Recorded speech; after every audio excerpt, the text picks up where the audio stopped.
This is a Fox News alert. Major breaking news and huge developments tonight. According to two stunning reports, American spies paid $100,000 to a shadowy Russian last year in exchange for stolen NSA documents and for so-called compromising material on President Trump. So in other words, were American deep state spies potentially paying Russians for Trump dirt? Now, we're going to break down all the new details tonight. And the media distorts why the Democrats' memo was not released late last week. Now, liberals set the trap for the Trump administration by including sources and methods. Only problem for them? Well, the president didn't fall for this. Plus, senators raising questions tonight about former Obama National Security Advisor Susan Rice over an email she sent to herself on Trump's inauguration day. Also new tonight, the liberal mainstream media fawning over the sister of the murdering dictator Kim Jong-un at the Olympics while criticizing Vice President Mike Pence. We're going to show you that video and explain to the brain-dead media why they shouldn't be praising a rogue regime that tortures and kills people in prison camps. Oh, and starves their own children. Also, remember the plane load, $1.7 billion in cash and other currencies that the Obama administration gave to Iran? Well, the Washington Times tonight reporting that some of that money can be traced back to terrorist groups like Hezbollah. We'll cover that and much more in tonight's Breaking News Opening Monologue. All right, before we get into all the news we have tonight, on this show, we're never going to forget that Hillary Clinton, we now know, rigged the primary against Bernie Sanders. We're not going to forget that her exoneration was written before the investigation was even near complete on the private email server. We're not going to forget that a phony dossier bought and paid for by Hillary Clinton with Russian lies was used to get a FISA court warrant against Carter Page, even though the FBI never verified the information. On this show, we're going to stay on this story until we get justice. Now on to tonight's developments. Now we have two shocking reports, both from the New York Times and The Intercept. They are raising serious questions this hour about just how far the deep state will go to damage President Trump. Now, according to these reports, American spies met last year with an unnamed Russian who was thought to have ties to Russian intelligence. Now, the American officials were interested in recovering powerful cyber tools that had been hacked, but this Russian person quickly claimed to have, quote, compromising material on President Trump. Now, the New York Times does report that the American intelligence officials say they were only interested in retrieving the NSA cyber weapons, but the Russian was eagerly pushing anti-Trump information, which included 15-second video of an American businessman in a room talking to two women. And according to the Times, there was no way to verify who was in that video, and the American spies thought it wasn't credible. Now, the Times reports that the American officials eventually agreed to pay this shadowy Russian $100,000. But instead of turning over NSA hacking tools, he gave them, quote, unverified and possibly fabricated information involving Mr. Trump and others, including bank records, emails, and purported Russian intelligence data. Now, the $100,000 was supposed to be the first installment of $1 million that they were going to pay out, which was down from $10 million that the Russian originally was asking for. Now, the Times also notes that since the phony anti-Trump dossier, authored by Christopher Steele, came out last year, there have been at least 4 Russians with espionage connections, and they have tried to sell damaging information to political operatives, spies, and investigators. And also, according to the Times, remember Cody Shearer, longtime Clinton ally, who would write a second fake news dossier, quote, he has been crisscrossing Eastern Europe for more than 6 months to secure the purported compromat, which means compromising material, from a different Russian. So there's a lot of information to take in here. Let me try and connect these dots for you. U.S. intelligence officials paying $100,000 to a Russian with purported ties to Moscow ends up giving them unverified, possibly fabricated anti-Trump information. Now, where that information is, who has that information, we don't know. Now, the CIA tonight is strongly denying the information being reported by the New York Times and The Intercept. And the NSA reportedly declined to provide a comment to The Intercept. And on top of all of this, we're also learning that at least 4 other Russians have been shopping around compromising information. By the way, I thought they liked Trump. And longtime Clinton friend Cody Shearer is literally going all over Europe trying to dig up damaging dirt about President Trump from a Russian. Here's what it all means tonight. Russia is doing everything they can do to spread lies about President Trump, and Democrats are more than happy to accept it because they'll do anything to damage the president. And I thought this was the horrible thing to do. I thought we spent a year investigating collusion with the Russians. But we have discovered real collusion. And these new reports are offering up even more evidence that we hadn't seen before. Now, we already know that Hillary Clinton and the DNC, they paid over, $12 million to Fusion GPS. They hired the former British spy, Christopher Steele. He created that dossier filled with Russian government lies and propaganda, salacious material. Well, Clinton did that with what intention? She wanted to impact the general election. It didn't matter if it was truthful or not. And those two memos, as they're uncovering here, the FBI and DOJ, then they used the salacious, unverified dossier of Christopher Steele to get a warrant to spy on the Trump campaign and their associate Carter Page. And according to the memos, the dossier made up the bulk. Remember, the Grassley and Graham memo made up the bulk of the FISA application. And then the FBI, James Comey, they never bothered to verify it. And then they used it, and they go before a FISA court in an effort to spy on Carter Page and the Trump campaign. They never said Hillary Clinton bought and paid for it. And it's not verified, as they should have. And as we told you about on Friday, Politico is reporting that former White House chief strategist Steve Bannon, he may have been picked up by FBI surveillance while Carter Page was being spied on. And a State Department official actually admitted in an op-ed that he was sharing anti-Trump opposition research from friends of the Clintons with the dossier creator, Christopher Steele. This is all an unprecedented abuse of power. The Constitution is being shredded before your eyes. Civil liberties are being severely violated. Remember the Fourth Amendment protection against unreasonable search and seizure? And yes, in spite of what the media is telling you and downplaying, it is bigger than Watergate. And as we have been reporting, a lot more information is coming out every day. Now, take a look at the side of your screen. Think this is a small scandal? So far, 14 officials at the DOJ and the FBI have either been fired, reassigned, demoted, or quit. They want to get out of there. And there are a lot of others who are involved in what is being exposed. But simply being moved around the bureaucracy, that's not going to be good enough. That's not going to solve the problems. All of these officials, they all need to be investigated, and those that are guilty, prosecuted to the fullest extent of the law so this never happens again. Also new tonight, Senator Grassley and Senator Graham of the Senate Judiciary Committee, they're now demanding answers from President Obama's former national security advisor, Susan Rice. Now, they discovered a partially unclassified email that she actually sent to herself on President Trump's inauguration day. And Rice, through this email, appears to document a January 5th, 2017 Oval Office meeting between President Obama, former FBI Director James Comey, and former Deputy Attorney General Sally Yates regarding Russian interference in the 2016 presidential election. In her email, Rice notes that President Obama apparently told Comey and others to handle things, quote, by the book. Really? And Grassley and Graham are struck by the context and the timing of this email, and they have now sent out a series of questions for Rice to answer by February 22nd. Now, while Republican memos are providing damning facts and evidence about deep state government corruption, well, the Democrats, they're desperately trying to cover up the truth. They never wanted you to see this information, and they're trying to change the narrative. They put out their own counter memo, and on Friday, President Trump sent the Democrats' memo back to the House Intelligence Committee with a letter explaining why. Because it contained classified sources and methods that could jeopardize national security. And of course, the media predictably ignored all of these facts, and they're attacking President Trump for being anti-transparency. But of course, we know they're lying. The Democrats were clearly setting a trap for the president. They wanted him to release classified material about sources and methods. The White House didn't fall into the trap, and the president wants to release the memo. Democrats, they have to make the necessary edits, not the president.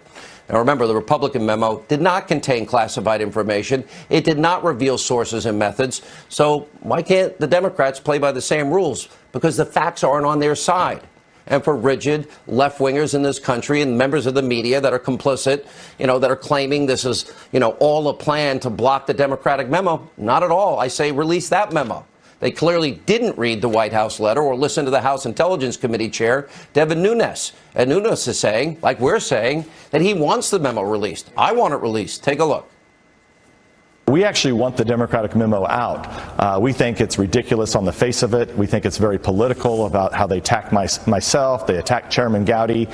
They turn Carter Page into some super secret Russian spy. They talk about how Christopher Steele is a really, really good source when we know that he lied to the FBI. So we want this out. We don't know why they're not in this weekend redacting it so that we can get it back to the White House so the president can declassify it.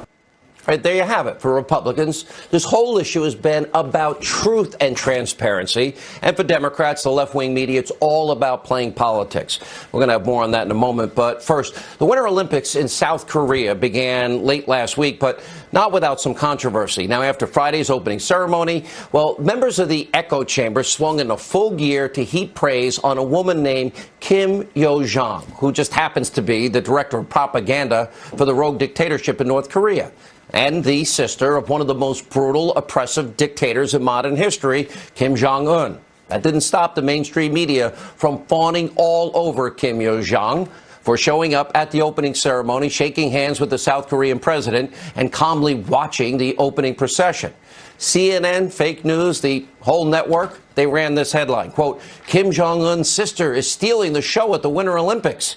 And Reuters led with the caption, quote, North Korea heads for diplomacy gold medal at Olympics. And not to be outdone, the New York Times writes, Kim Jong-un's sister turns on the charm, taking Pence's spotlight. And the New York Times also tweets, without a word, only flashing smiles, Kim Jong-un's sister outflanked Vice President Mike Pence in diplomacy. And the Washington Post, not to be outdone, called Kim Jo-young the Ivanka Trump of North Korea. And of course, this glowing coverage continued on TV. Take a look. Athletes from the North and South Korea marching on the same team, waving reunification flags. More history just a few seats away. Kim Jong-un's sister, right there, behind the vice president. She's on hand for the Olympics as well. In a historic moment, South Korean President Moon Jae-in shook the hand of Kim Yo-jong, the sister of North Korean leader Kim Jong-un. The sister of Kim Jong-un shook hands warmly with the South Korean president in the VIP box at the Olympic opening ceremonies. But North Korea is stealing much of the limelight. Kim Jong-un's sister landed at Incheon Airport earlier today. 3 days of the world's media running after the sister of North Korean leader Kim Jong-un. And still, we know very little about the woman who has stolen the headlines at the Pyeongchang Winter Olympics. All right, if that's not bad enough, the media also goes after Vice President Mike Pence for refusing to shake her hand in the VIP box. We'll have more on that with Joe Concha later in the show. But take a step back and remember, the woman that the media is applauding is the director of propaganda for a government that has, let's see, murdered around 400,000 political prisoners in what some are calling concentration camps. And these camps have been in existence since 1982. And as we speak, between 80,000 and 120,000 people are still imprisoned in those camps, including men, women, and even children. And according to a 2014 United Nations report, well over 200,000 people from around the world have simply disappeared, never to be seen again inside of North Korea.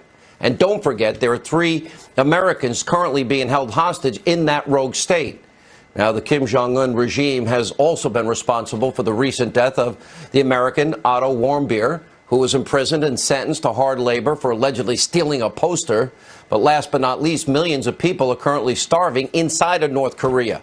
Roughly 30% of their population starving. All while this little despot, Kim Jong-un, lives a life of luxury and his sister enjoys a prime seat at the opening games of this year's Winter Olympics. And despite all of this, the mainstream media continues to praise Kim Yo-jong. Now, it's pretty disgraceful, but we shouldn't be surprised. It was the same mainstream media that praised, of course, President Clinton for saying his nuclear agreement with North Korea. That's a good deal for the American people. They'll never get nukes. Well, that didn't work out. And if you don't learn from the past, you're doomed to repeat it. And that's why the media is a sad and despicable broken record.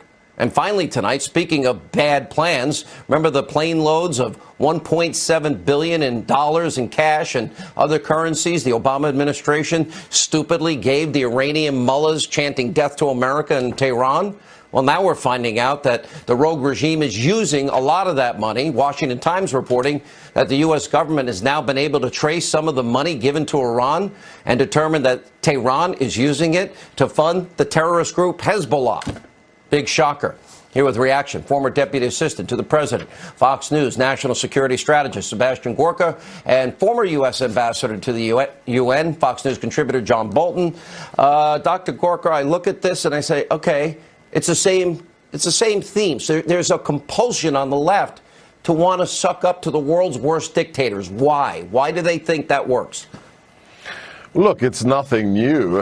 This is what the New York Times was doing with Walter Duranty in the 1920s and 30s, who was singing the praises of the Soviet Union as Stalin was killing millions of people. I mean, this is a regime. I mean, you pointed out, this is the person who runs propaganda for a Stalinist regime that's starving its own people. Would CNN have celebrated Goebbels? Would they have celebrated the propaganda machine of Hitler's Third Reich? It's outrageous. The lack of self-awareness of the left-wing media is incredible. You have one of the most honorable men in the world, Vice President Mike Pence, sitting there doing what is right morally, and they want to focus on a key member of an evil, evil dictatorship.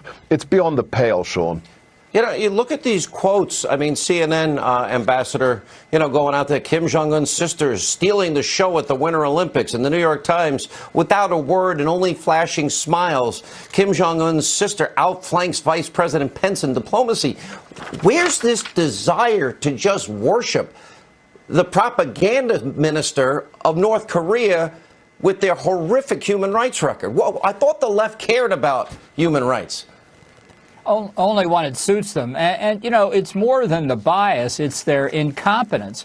It's their lack of knowledge, their unwillingness to look, their lack of appreciation for the fact that the North Korean propaganda machine has done all this before. They've had unified Korean teams march in 3 previous Olympics. They've had invitations in 2 intra-Korean summits years ago in 2000 and 2007.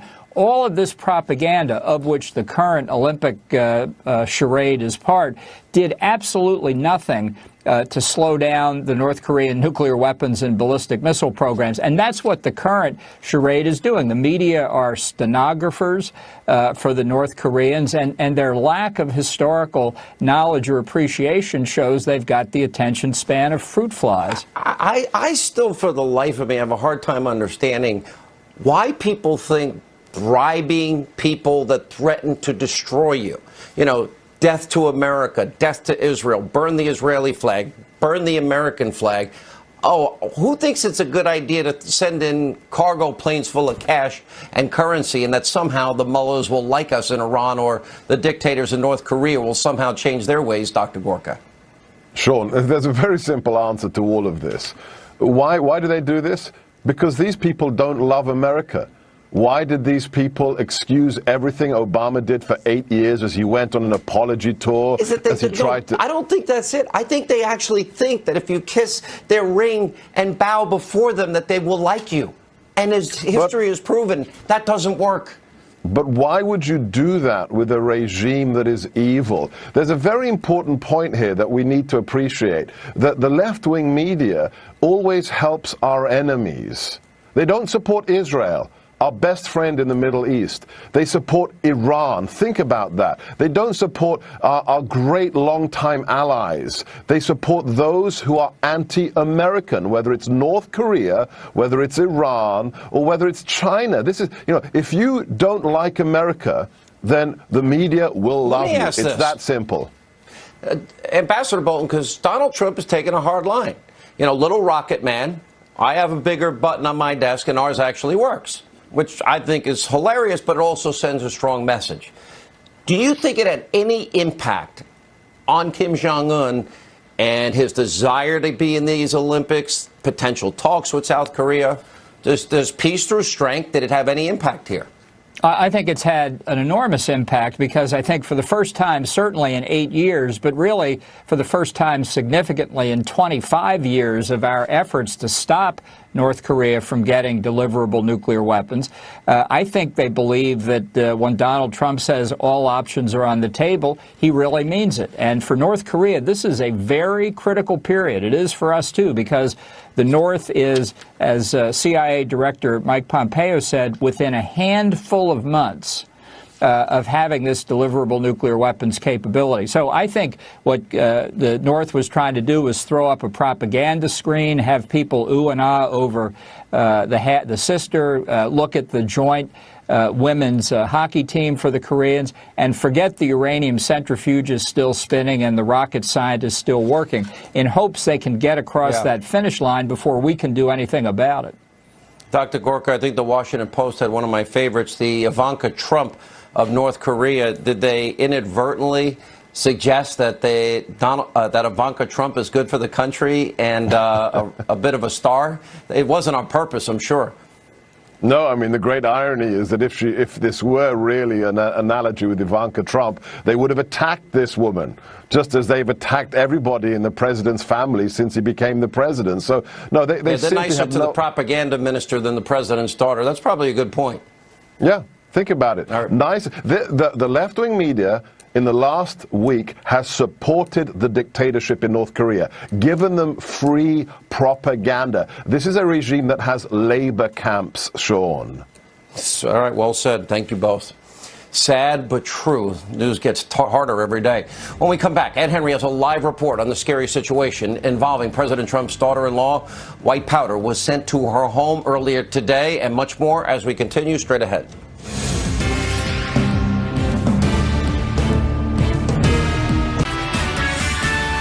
And live from America's News headquarters, I'm Ed Henry. The NYPD and the Secret Service are investigating tonight after President Trump's daughter-in-law received a letter containing a white powder. Police say the powder is not considered dangerous. Vanessa Trump was hospitalized as a precaution. Donald Trump Jr. reacted to the incident, tweeting, "Thankful Vanessa and my children are safe and unharmed after the incredibly scary situation that occurred this morning. Truly disgusting that certain individuals choose to express their opposing views with such disturbing behavior." The Senate, meanwhile, voting to begin debate on immigration. Many Republicans back President Trump's plan to offer possible citizenship to nearly 2 million so-called dreamers, $25 billion for security and the border wall. Democrats also want citizenship for those dreamers, but disagree with key parts of the plan.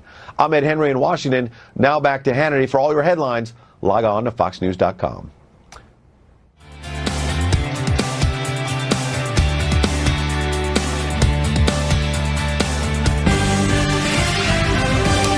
All right, in what might be the most absurd anti-Trump coverage in recent memory, the mainstream media fawning over the North Korean minister of propaganda, Kim Jong-un's sister, all while trashing Vice President Mike Pence following the Winter Olympics opening ceremony. Take a look. VP Mike Pence was in the stands at the Olympics, where he seemed to be making a silent protest by remaining seated when North and South Korean athletes entered the stadium under the Korean unification flag. I thought that Mike Pence said that it was inappropriate to make political statements at sporting events. If you're in Korea, you need to stand up. You need to stand up and show respect. Not standing during the ceremony was very odd. It was a clumsy moment.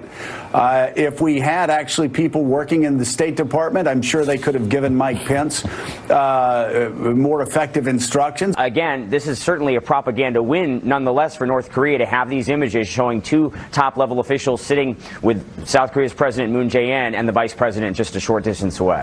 All right, here with reaction, the author of the brand new book, The Faith of Donald J. Trump, a spiritual biography, David Brody, also with us tonight, The Hill's Joe Concha. You know, Joe, they want to believe, they want to love, they want to suck up. The evidence is overwhelming.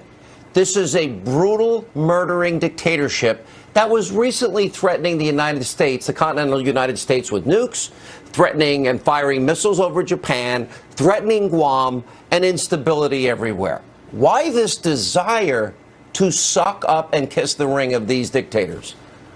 Well, don't forget, Sean, also that North Korea has a population of 25 million.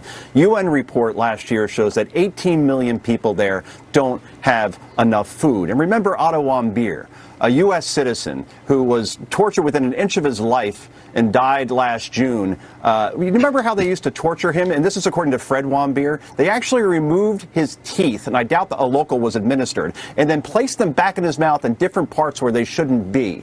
And now we're seeing, as you've mentioned, mentioned in your last segment, story after story, headline after headline, Kim Jong-un's sister turns on the charm, takes Pence spotlight. I'm sure if this was Joe Biden and the previous administration, that wouldn't happen. And the running joke on social media this weekend, and it was very effective, it was, if this were 1936, the headlines would be, Eva Braun steals spotlight at Munich Olympics. It's essentially saying the same thing.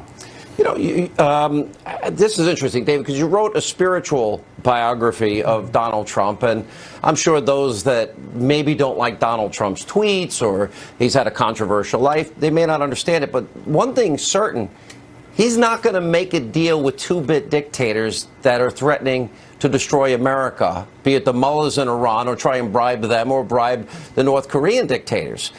That's a certain understanding, fundamental understanding of good versus evil, isn't it? Absolutely, Sean. And I will also say that, look, ultimately what this is about is that his base knows that he's not going to cut that deal. And also independents and Democrats that are a part of that base know he's not going to cut that deal. And so that is a big deal in Donald Trump land. You're right. I wrote that book, The Faith of Donald Trump, out today, by the way, Sean. And I will just tell you that there is a whole different side that the media just doesn't get with him. And I think it's important. You'll see a lot of law and order.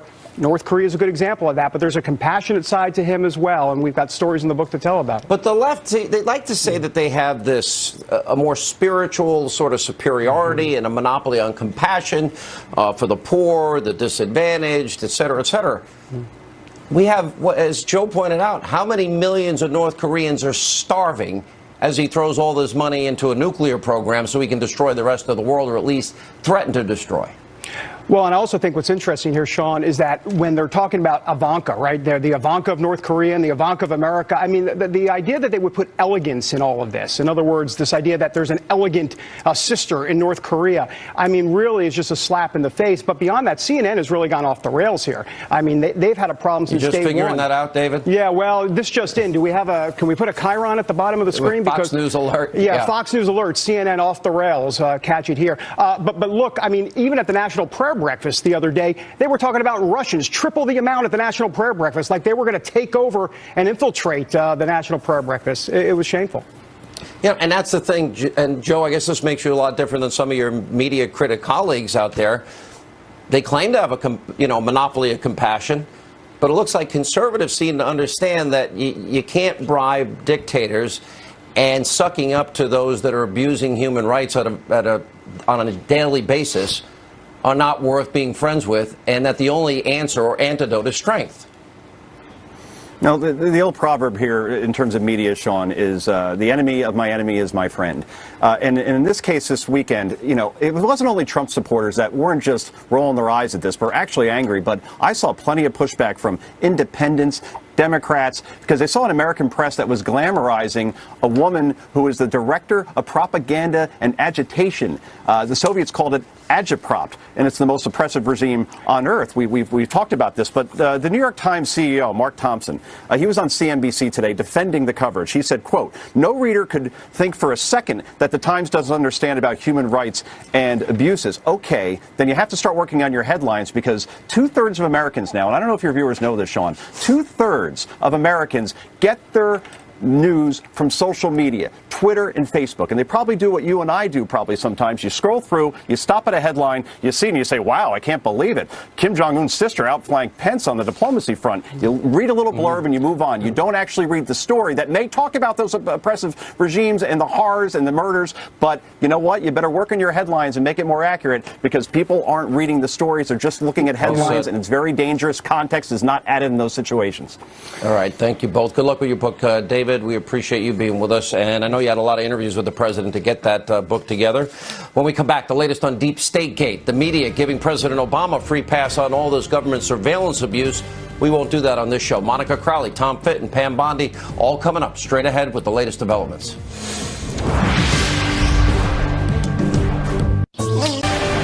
Monica Crowley, she has a powerful new op-ed out today in The Hill entitled "Federal Abuses on Obama's Watch Represent a Growing Blight on His Legacy." Now, Monica writes, quote, "In all of the discussions about the political weaponization of the Department of Justice and the FBI, alleged corruption at the highest echelons of those agencies, and serial abuse of the secret FISA process surrounding the 2016 election, one name has been conspicuously absent: President Barack Obama, here now with reaction. Senior fellow at the London Center for Policy Research, Monica Crowley, Judicial Watch's President Tom Fitton, and Florida Attorney General Pam Bondi.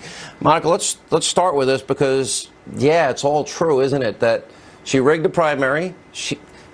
Pam can answer this later, but I've never heard of an exoneration months before interviewing the main people in an investigation. That allows her to continue. She pays for Russian government, Russian propaganda. That gets used for a FISA warrant. They don't tell the FISA judge she bought and paid for it, and then it's not verified. That's all in order to disrupt the 2016 election. How does this get to Obama? I think the Susan Rice memo, the Grassley-Graham memo, might be giving us some insight. Yeah, you know, Sean, we've been talking about the two sort of surface things going on here and the purpose of the weaponization of the DOJ and the FBI in the Obama administration. One was to protect Hillary Clinton from prosecution and make sure she was, in fact, the candidate because she was joined at the hip to Obama. Remember the Benghazi attack. Remember the knowing and repeated communications over her server and by her private email account. So they had to protect her in order to protect President Obama. If she were guilty of committing felonies, then so was he. So they had to insulate her. And the other part of it is, of course, they hated Donald Trump, so they wanted to derail him. But nobody is asking the bigger question as to why. And that's what I tried to get across in this column today at The Hill, Sean, which is that Barack Obama essentially fulfilled the long-held leftist ambition of changing the nation on a leftward trajectory, what Obama himself called the fundamental transformation of the nation. Well, he had 8 years. There was no way, right, and there was no way that he and his team and the Clinton squad also was going to allow those 8 Obama years of leftist achievements be reversed by none other than Donald Trump. Pam, there's zero doubt the evidence in the email server. I've listed them enough times on this program that multiple felonies were committed. But then you have the FBI director and this Trump-hating higher-up individual, Peter Strzok, and his mistress, and then Andrew McCabe, they're talking about insurance policies. So the fix is in. Right. You're a prosecutor. If you ever exonerated or begin an exoneration letter months before you interview the key people in the investigation, it never made sense. And then that all leads to her staying in the race, paying for the Russian lies, and then you go to a FISA court and you withhold information. Isn't that lying by omission to a court? Sean, it's more than lying by omission. When they go for a FISA warrant, they have to swear under oath that the facts they're presenting the judge are true. And I can't believe that the judge hasn't pulled them back already into court to undo what's happened. It's ridiculous. And a FISA warrant, that's one of the most important things we do as prosecutors because you are invading someone's privacy. You are wiretapping their phones. You are listening to everything they do. That's why that information has to be pure and clean. The Grassley-Graham memo says that the dossier was the bulk of information evidence. And so they hand this over. Now, 3 months later, you got James Comey saying to Trump it's not verified and salacious. But it's only a footnote, as we understand it. To the FISA court, it may have political origins. They knew Hillary bought it. They know she paid for it. They knew it was even probably not verified, but they didn't tell the judge. Yeah. What should happen now? Well, the judge needs to bring them back before him. They should all be held in contempt, at very minimum, for bringing false information to a judge. That's more than lying by omission. They did not give the judge all the facts. I believe it was very falsified what they did. It needs to go back before the judge, and it needs to be wiped out. And everything you always hear say fruit of the poisonous tree, it's a very basic law school principle. But everything that came out of that warrant is the fruit of a poisonous tree. Would that mean General Flynn's guilty plea? Absolutely. Out the window? Everything 100%. should be. Everything. And I really cannot believe it hasn't been brought back before the judge now that you've revealed and Fox and everyone has revealed all of these facts. The memo's there. Tom Fitton, I did see the president tweeting you this weekend. Congratulations. But more importantly, you're digging deep to get. Will we ever get a look at how bad this this FISA memo was, or the arguments made before the court? Is that something maybe in redacted form we could look at to see what they purposely did not tell this judge that they knew at the time? Well, we sued for them. There are these dueling memos. The Democrats are going to have their memo eventually come out. And why is it we're relying on this summary document? Let's get the underlying information. I know Nunes is asking for it. We've sued in court for it. And I've told the White House that they should take this approach of extreme transparency on this Russiagate. It does nothing to protect the president from this illicit activity against him, and it protects people like Barack Obama and the Justice Department and the FBI that was misused to target President Trump. Do you think Barack Obama, the dossier is central to the Russia collusion theory. It's collapsing, and if it was central to Russia collusion theory, we have reports today, quickly, Sean, Barack Obama was given the dossier. He was given the dossier. What did he know, and why hasn't he been questioned about it? Well, that's a good point. And the Grassley-Graham letter to Rice today, Monica Crowley, they want to know what was talked about on January 5th and what Susan Rice, a note to self, on just the hours before they leave the White House. Doesn't that seem a little odd, that letter that she's sending out? Well, yeah, but I mean, look, the idea is shown that any of these people in the executive branch under President Obama, the branch he oversaw, that any of these people, Comey, Lynch, McCabe, the list goes on, Strzok, Page, or that any of these people freelanced any of this without at least the tacit approval of the president and or his White House really strains credulity here. All right, let me ask them, Pam, you read this letter. Susan Rice's email she's sending to herself in the waning hours of the Obama administration. How do you interpret it? My interpretation is CYA. Of course it is. Of course that's what it is. And to say that the president of the United States, Barack Obama, didn't know what was going on is ludicrous. And that's why Monica's brilliant op-ed made so much sense. The fundamental transformation of a nation, that's what then candidate Obama wanted to do to our country. Now it's CYA by all of them. He wanted Hillary elected so he could not only protect his liberal agenda, but also to protect himself from everything that the country would find out that he had done. I don't think one email on the last day is going to cover up all of this. It's a good shot, but I don't think it's going to happen. All right, good to see you all. We appreciate your hard work. When we come back, Ed Henry back with an update on how D.C. is reacting to all the news tonight and more straight ahead tonight on Hannity. All right, joining us now with more on all of today's big stories, Fox News chief national correspondent Ed Henry. As I watch everything that's going on, this is your territory, and you've got to be fair, balanced, and objective, and I don't, which is really, really good. You know, I'm watching everything as it relates to, we now are learning a lot about 2016 that we never saw before. Yeah, I know no it's doubt a battle about of the release of the memos. Yeah. But I think the evidence is pretty incontrovertible that something wrong happened when you exonerate before investigate. I think any American would say that probably doesn't happen too often to them. And then now that we know there's two Russia stories that the media never talked about, one involves Hillary Clinton paying for the Russian dossier, and the other one involves the uranium one and the fact that she signed off on the CFIUS deal. Yeah. Where's your media colleagues on these stories?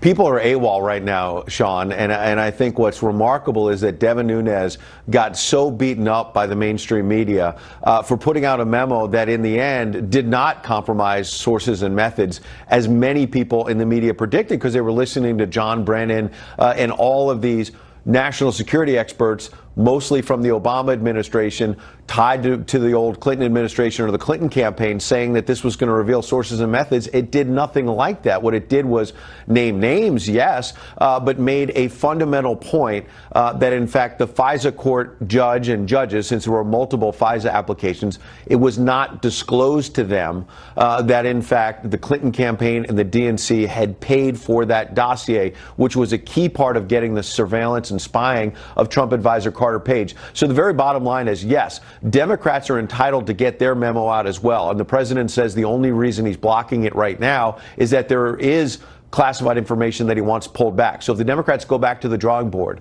and reshape their version of the memo, we're told by lawmakers who have seen the Democratic memo, it does not dispute that fundamental point we were just talking about, that the FISA court judges were not told that the DNC and the Clinton campaign paid for the dossier. Even the Democratic memo does not dispute that. You know, and the thing is, if you look at the timeline, remember, there was an earlier attempt that was denied as it relates to a FISA warrant. That was July. Mm-hmm. But when you go to the October FISA application, you're right. It was unverified. A footnote that says it may be political in nature does not mean it came from the Clinton campaign and the DNC. Correct. That was withheld, but it was known and it was withheld.